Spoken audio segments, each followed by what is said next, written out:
Hi, this is Jeff Quant, and welcome to another show for the Heartland Cycling Network. This evening I've got a very interesting guest. I'd like to introduce you to Mark Sullivan. So, Mark. Hey, thank you, Jeff. Thank you. So I see you're wearing a Team Kaos shirt. Yeah. So I understand you're, president of that group? Yes, it's a cycling club, local cycling club. I've been president for 5 years now, and it's got members in Lincoln, Omaha, and Fremont, and it's been established for 30 years now. This year is our 30-year reunion. Oh, okay.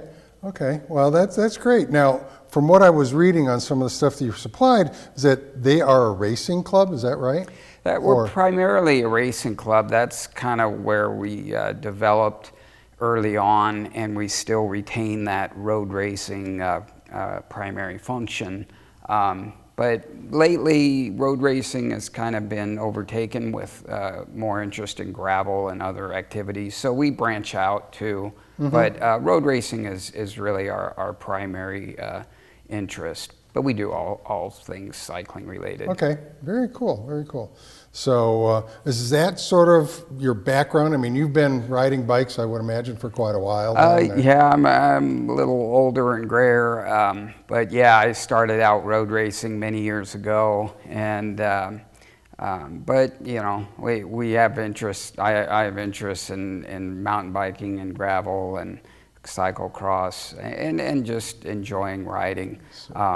So the club really is a good fit for me, I think. Well, that's good. Well, it's interesting that you bring all those other little areas up, because right away I start thinking you can't just use one bike. And in the cycling world, you have a thing called N+1. Yeah. So what is your N? Yeah. My N, right now, I think I got 7 bikes in the herd. I hope my wife's not watching this.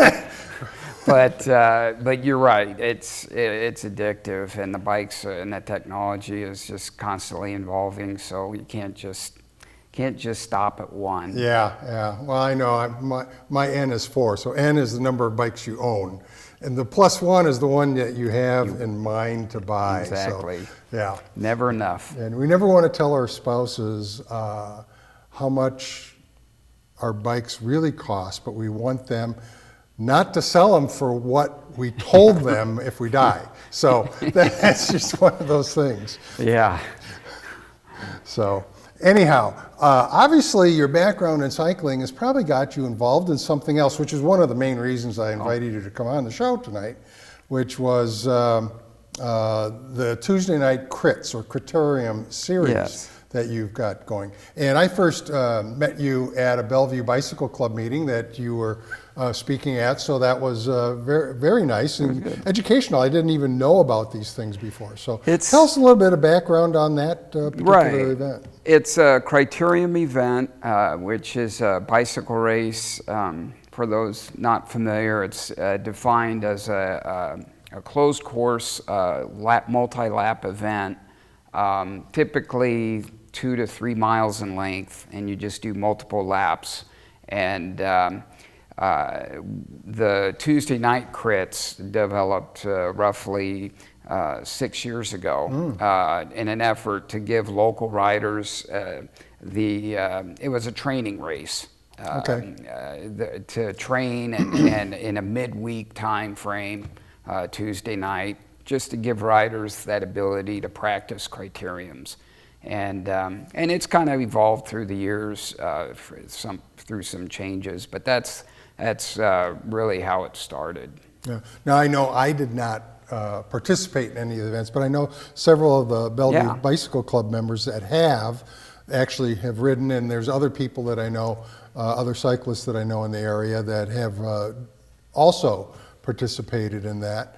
But so there's all different levels too. So explain a little bit about the different levels that you have in the races. It's changed a little bit as we've had it, but primarily we have 3 categories: beginner and intermediate riders and advanced. And this year we just added another race for women's only. Oh, okay. And that's been a really exciting event too. But that way, having the three beginner, advanced, and intermediate, we really try and be inclusive to encourage anybody to just check out a Criterium. It doesn't matter if you've never raced or anything. We strongly encourage people for that, and the beginner race is a really good event to help people just come try out Criterium racing. And then the intermediate are riders that have gone through the races a few times, but they don't feel like they're at the advanced level. And the advanced are obviously the fast shaved legs guys that come out and just blaze the trail. So we can accommodate anybody. I think those are the same guys that take the little valve caps off their bicycle. Valve caps off, and reflectors go out. Yeah, anything that adds weight. Oh, it gets pretty competitive, but. So, is there a cost for anybody that wants to participate in something like that? The cost, and because it's a training race, we really emphasize or try and keep costs to a minimum. It's a Tuesday race, smaller grassroots event. So the cost, we're pretty happy with keeping it down to beginners are $10. And that includes your insurance and the race.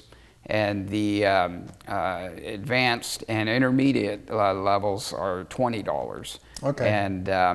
And I should mention it's the beginner's race is 20 minutes in duration, and the advanced and intermediate race is 30 and 35 minutes. So it's relatively a short race, a little more intense. But we find like that way the beginners aren't as intimidated. If it's your first race, $10 and 20 minutes, and do some laps, and we find that people really enjoy it.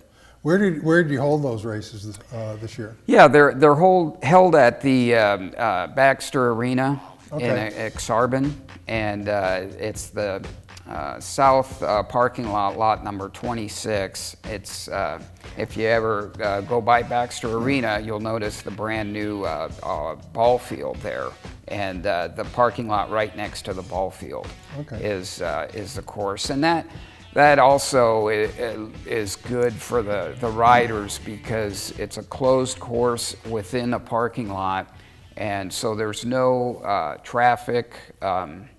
No intersections where we have to have course marshals or anything like that. It's a parking lot that they have wide open access to, and spectators like it too because you can see the whole race develop from any point, and so we've slowly grown some spectating and have some tents out there, and we have a music system going, and some cold drinks and stuff for the hot days, and so it's not a huge event. It's a good local grassroots event, but it's getting that bigger feel, having spectators and tents and some pretty fun events there. This year we were even happy to rent a porta potty. You have some costs involved. Obviously, like you said, there's the insurance, and you have to cover the cost of porta potties. I know that is not free. It's not free, but that was a big issue in past years, and they were happy to have that. So it's just each year we try and add some things to make the race great for everybody, and in fact, this year we started the practice lap. So we announce on a separate day, not race day, but like this year we did Thursdays. Oh, okay. Just a time practice lap. It's not a race. Just come out, ride the laps, and we have advanced riders that can ride with the newer riders to kind of help them with cornering and techniques. Because I know that this is not just a circle. There's a lot of corners and turns that are involved in the race, and I know that's one of the things that one of my friends had told me, is that it's not so much the straightaways, it's really the speeds around the cornering, where people that really are into this, that's where they make a difference. That's exactly right, and some beginners are a little concerned about the amount of cornering necessary and with close proximity to riders. And we understand that, and we try to give them some practice laps and give them some coaching. But we do find that overall everybody really enjoys it. Once they get a few laps in, you do 2 or 3 laps and get the feeling of the cornering, that then they feel comfortable with it. And by race day, they really have a good time. Some of the beginners, when I've talked to them afterwards, have mentioned the race reminds them kind of like NASCAR on a bicycle. And I think that's a good way of defining it, that it is a little adrenaline and riding with other riders and cornering. But you're right, the cornering is kind of the biggest thing to get familiar with in Criterium. So we try and help everybody with that. And you did say something about the number of laps. Now, are there a number of differences between the different levels in terms of the number of laps that they have to do? The more advanced riders do more laps, but it's a timed event. So one race, if they're not from one day to a next, depending on their speed, they may do more laps or less. So it's a timed event. So we, for example, the beginners will go 20 minutes in duration. And within about 5 minutes to the end, after 15 minutes of racing, we'll have a lap counter to give them a countdown so they know when the end of the race is. But it's a timed event, not going by the number of laps. Not by going laps. Okay. Yeah. Okay. What challenges do you think in the next several years as far as improving cycling in the area? Yeah, I think this area has made some good strides in cycling. A good bike paths network and that new protected bike lane, I think, is a great thing to do. But yeah, there's definitely some challenges ahead. I think probably I think the most is just public awareness and educating the public to be more accommodating towards cyclists out on the road and that they come in passing with. By and large, I don't have any problem when I'm out riding by motorists, but there is some occasions where riders get in an accident or and just keeping those to a minimum. I think that's probably one of the biggest challenges is just keeping cycling safe on the road and maybe adding some more bike paths so we're not riding on the road as much. I think that's part of it. And I think also educating cyclists too. They have to be aware of their surroundings. That's number one. But they also need to be somewhat courteous too as to other people that are on the road, and if they're riding on trails, the other people that are using the trails. So exactly. Yeah. I agree. I think it's not just one party at fault. It can be they're contributing as far as both people can have a contributing factor to, let's say, any kind of incident. Yeah, I totally agree. And unfortunately, it only takes one cyclist to do something, not smart. And of course gives a bad name to everybody. I know. So, all right. Well, as far as getting the Criterium series, I guess the first time I heard about it was this year, even though you've been doing it for a number of years. Where does that term come from, I guess? I want to understand that a little bit better. It's the Criterium has been around many years. but it's really a unique discipline of cycling that it really signifies a short event that is faster and under a short course. And there's really, it's unlike any other discipline in cycling. And for that matter, I think criteriums will always be around. Road racing is kind of gotten less popular, and the gravel riding is big, and commuting. But criteriums have always been around, and I find that our riders and our participants just really enjoy it, and it's really a unique sport that developed. It's a good question. I'm not sure exactly when it started, but I know it's been around since the early '60s. Okay. And I know the abbreviated version, they just call it the crits. The crits. Yeah. Criterium is kind of a mouthful. Yeah.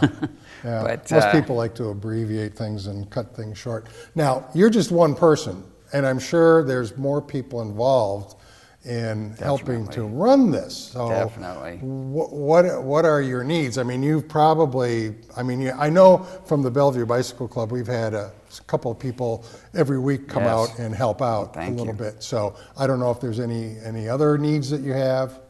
Yeah, and getting the word out for one. By the way, thank you for having me on this. This is a really great way to get the word out to everybody and about the criteriums, and then just marketing and promoting, getting flyers out to bike shops, getting the word out in that way. But I've seen your flyers out on the kiosks too, Yes. around the area too. Yeah, that's those bike path kiosks have been a help too. We've had some responses from those. But you're right, the volunteers have been a backbone, and I really want to thank Bellevue Bike Club for helping out, and Lisa and Jean and Sandy, and others that have really helped out tremendously, and they're the backbone that keeps us going. And we had a meeting with the volunteers not too long ago to talk about next year, and got some good ideas. And so next year, I think that's one thing we want to try and get some more volunteers, some more help, and improve the venue a little bit. We had some potholes that came up this year that we had to negotiate around, so we want to take care of that. It's Nebraska, so you got potholes everywhere, but we're gonna address that issue for next year. When you say, talk about volunteers, where besides looking around at the bike shops with the flyers or in the kiosk, where else can they take and find you? Let's say online. Yeah, we don't have a website yet, but we do have a Facebook with much of the information. It's a group on Facebook. A group on Facebook, and okay. it's a public group too, but it's the Tuesday Night Worlds Facebook group. And we also have a Twitter for those that aren't on Facebook, and that's under the same name, Tuesday Night Worlds Criterium. So primarily those two venues, social media venues, are the best way to get the word out. Otherwise, they can contact myself on my cell number or email, which is on the flyer. Okay. Yeah. Okay. So, all right. Okay, so what motivates you about cycling in general? Boy.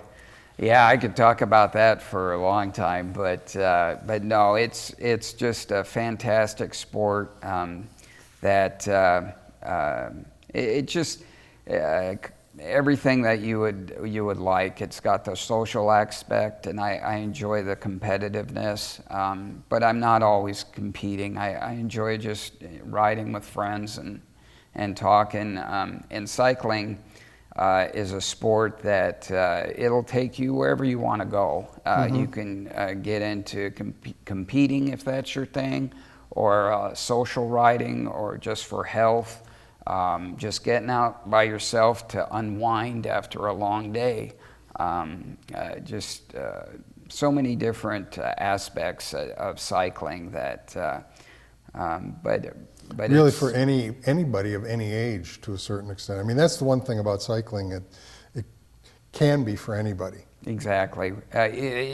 Even with this Criterium, we found some interest with the young kids, so we started a ride. It's like a little race for the kids that are from age 5 to 12. Okay. And you're right. It's like any person, any age can if you can ride a bike, we'll find ways to get you interested into the sport. Yeah. And I've just really loved that about cycling, and not only just riding, but promoting events and directing these events, and being able to put on an event and watch these riders discover racing, and see the light bulb go on and the excitement when they get done. There's so many things of cycling that I like. Well, you brought up the age thing, and what is the minimum age for people to participate in the Criterium?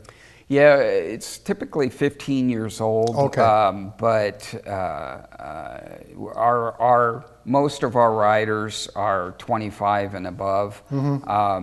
We're trying to encourage more of the younger kids, but I think Tuesday nights is kind of filled schedule-wise for them.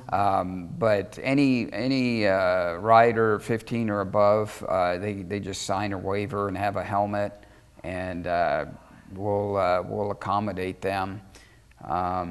And there's really no age limit, as old as they wanna come out, and we'll include them. Okay. Well, that sounds really great. You do run these during the summer, so it's not run. How many weeks do you actually do? We do it. We don't do it every week. What we do is 5 races a year, and we'll post that. Usually, the race dates we usually get confirmed around February or so, and we'll put that on the Facebook group and the Twitter and the posters. But it's 5 races a year, every other week. Generally from the end of May through the beginning of August. Okay. And weather permitting, we'll get them all done on the dates that we advertise. But as you know, in Nebraska, sometimes Mother Nature has other ideas and we have to move a race date.